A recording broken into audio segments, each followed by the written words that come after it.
Are Gor Herds with shields any good? By popular demand, I'll be showing more of the stats for this one. Now, all video making must involve some compromises unless you're a bigger budget than I am. But here, like the Gor Herd video, there's a point. To know if this unit's good, we must compare it to its peers. Stay tuned. Please like, subscribe, comment, and consider donating to my Ko-fi page. I'm always considering your ideas in the comments, battle and otherwise. Gor Herd with shields are actually treated as cheaper in multiplayer than Gor Herd because they sacrifice offense. They don't sacrifice hit points, coming in at 9,600 across 120 models. Armor is 15, with bronze level shields that block 35% of missiles. Some other stats are equal to the Gor Herd, such as leadership 62, base speed 38, and attack interval 4.4. The big contrast is melee attack starts at 26, which is a major nerf from the 36 of the regular Gors. Melee defense is 35, 10 more than the Gors. Weapon strength is 30, a marked reduction from the 36 of the Gors, with a very similar ratio. 21 base damage versus 9 armor piercing. Charge bonus is 22 base. Now, when I quote like this, it's for Primal Fury upgraded, just to note for campaign. But that does add plus 5 melee attack, plus 10% speed, and plus 10% charge bonus while active, plus immunity to psychology. Like regular Gors, these are woodsman units that phase through trees, can hide in forests, and have vanguard deployment. Both variants have 130 mass, not that it's a big deal. So the real question is, how do they match up if offense has been nerfed to this degree? Empire swordsmen are better armored with similar shields, with a decent chunk lower health and ever so slightly leadership, a decent chunk less speed, and superior melee attack. Melee defense is 3 less and weapon strength is 2 less, but the 2 they lose is purely on the armor piercing front, 7 versus 9. Charge bonus is 14, which looks anemic compared. Well, swordsmen won't win sprinting competitions against the Gors, that's for sure. Swordsmen are considered considerably cheaper. How about Orc Boys? The multiplayer cost is between the Swordsmen and the Gors, but in health they're actually a little superior than Gors, with armor and shields equal to the Swordsmen. Leadership is a wash. Speed is Swordsman-like, melee attack is a little better than the Gors, attack interval is markedly better, melee defense is markedly worse, weapon strength is a nice chunk better, especially the base damage, so the Gors with shields will feel that more. Charge bonus is 20, which is better than the Swordsman, and only slightly inferior to Gors with shields. Let's try Skink cohorts without special text or lord skills. Cost is very cheap. HP is 8,000 across 160 models, armor is like the Swordsman, and shields just as good. With inferior leadership, sharply superior speed than Swordsman, and even better than the Gors, a standard attack interval, melee attack of 20, melee defense of 24, weapon strength 25, and pretty low armor piercing, and a charge bonus of 10. Now, practically right out of the spawning pools, a Lizardman faction gives them poison, so there's that. So this begs the hard question. What are you paying for? Yeah, the Gors with shields are competitive enough, but what exactly are you getting that's better?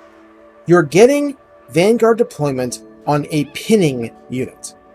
What I mean by a pinning unit is that it makes contact with the enemy's units as early as possible and fixes them in place.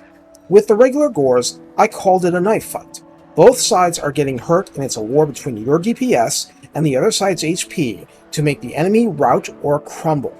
Offense is your only defense. Here, you have a defense. This unit is harder to hit in melee, and much harder to burn down with arrows.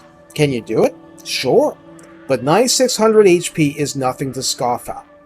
The point is, these aren't Chaos Dwarf warriors. You're not jogging information with your heavily armored Silver Great Shields battle buttons. You're charging in with shields ready to kill, but also ready to force that enemy unit to face you, and be unable to repel you for a considerable amount of time.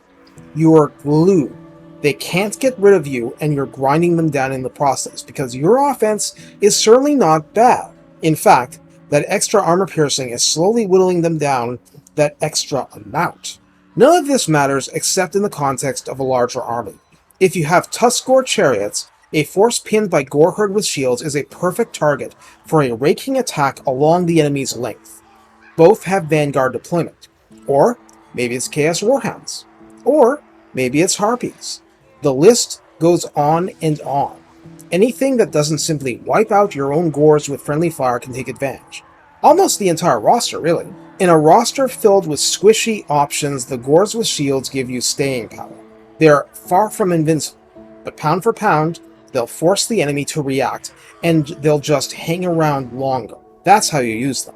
The extra speed and the charge bonus are nice, but they're just helping the Gors with shields start their jobs sooner. The flip side is this: if you're unable to take advantage of Vanguard deployment, their value drops. You have to get creative, like using forests to flank. Fortunately, we also have Redline Lord skills to make the job easier. Fury of the Herd adds a max of +6 leadership to make your Gors flee less, and +6 melee defense to last longer in a brawl. Keep in mind, these already started with 35. 41 melee defense is threatening to enter dwarf levels. Unrelenting Savagery grants rank 7 Gor units +5 melee attack, +5 more melee defense, and 10% physical resistance. The physical resistance is amazing for a low armor unit in general, but combined with Primal Fury, that means 36 melee attack and 46 melee defense, both very solid figures, all without XP chevrons accounted for. As for challenges, Savage Mantle adds +10 armor, and that's on a high melee defense variant in this case, so 10 more armor can be a big help. The Unnatural Order adds 10% charge bonus, which can't hurt.